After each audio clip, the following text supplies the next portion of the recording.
मैं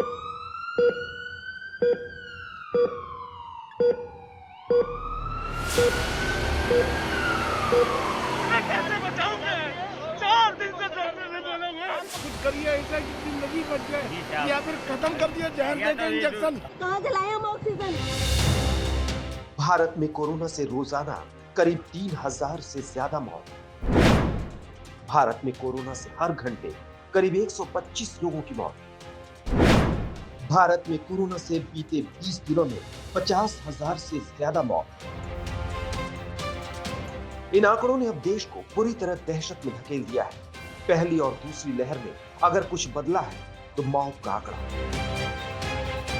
वायरस के बदलते खतरनाक म्यूटेंट से न सिर्फ तबाही बढ़ी है बल्कि मौत की संख्या बढ़ी है। कोरोना से होने वाली मौत के आंकड़े भारत में तेजी से बढ़ रहे हैं।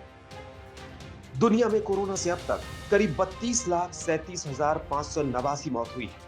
भारत में कोरोना से अब तक 2,30,151 मौत हुई है।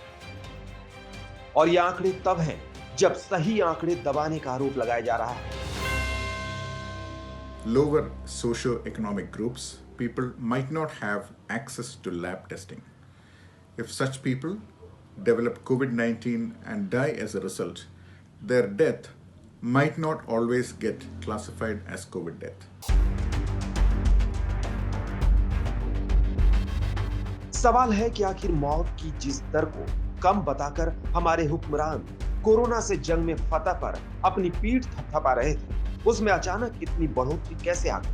शायद इसलिए कि एक तो संक्रमण की रफ्तार ज्यादा है, वायरस पहले से ज्यादा खतरनाक तरीके से प्रहार कर रहा है, और इसलिए कि देश का कोई हिस्सा ऐसा नहीं है जिसने कोरोना को काबू करने में कामयाबी हासिल की।